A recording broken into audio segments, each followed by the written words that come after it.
Sharpe's Havoc by Bernard Cornwell. Read by Rupert Farley. Chapter 1. Miss Savage was missing, and the French were coming. The approach of the French was the more urgent crisis. The splintering noise of sustained musket fire was sounding just outside the city, and in the last 10 minutes 5 or 6 cannonballs had battered through the roofs of the houses high on the river's northern bank. The Savage house was a few yards down the slope, and for the moment was protected from errant French cannon fire, but already the warm spring air hummed with spent musket balls that sometimes struck the thick roof tiles with a loud crack, or else ripped through the dark glossy pines to shower needles over the garden. It was a large house, built of white-painted stone, and with dark green shutters closed over the windows. The front porch was crowned with a wooden board, on which were gilded letters spelling out the name House Beautiful in English. It seemed an odd name for a building high on the steep hillside, where the city of Oporto overlooked the river Douro in northern Portugal, especially as the big square house was not beautiful at all, but quite stark and ugly and angular, even if its harsh lines were softened by dark cedars, which would offer welcome shade in summer. A bird was making a nest in one of the cedars, and whenever a musket ball tore through the branches, it would squawk in alarm and fly a small loop before returning to its work. Scores of fugitives were fleeing past the House Beautiful, running down the hill towards the ferries and the pontoon bridge that would take them safe across the Douro. Some of the refugees drove pigs, goats, and cattle. Others pushed handcarts, precariously loaded with furniture, and more than one carried a grandparent on his back.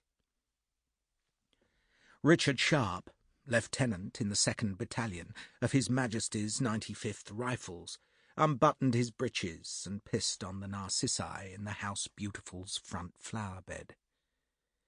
The ground was soaked because there had been a storm the previous night.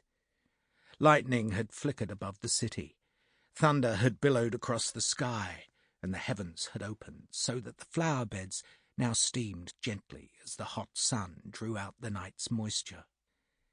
An howitzer shell arched overhead, sounding like a ponderous barrel rolling swiftly over attic floorboards. It left a small grey trace of smoke from its burning fuse. Sharpe looked up at the smoke tendril, judging from its curve where the howitzer had to be emplaced. "They're getting too bloody close," he said to no one in particular. "You'll be drying in those poor bloody flowers, so you will," Sergeant Harper said, then added a hasty "Sir," when he saw Sharpe's face.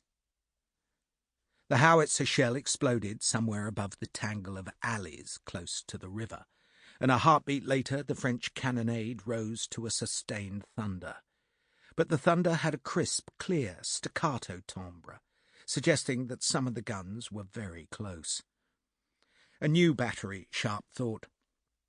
It must have unlimbered just outside the city, maybe half a mile away from Sharpe, and was probably whacking the big northern redoubt in the flank, and the musketry that had been sounding like the burning of a dry thorn bush now faded to an intermittent crackle, suggesting that the defending infantry was retreating.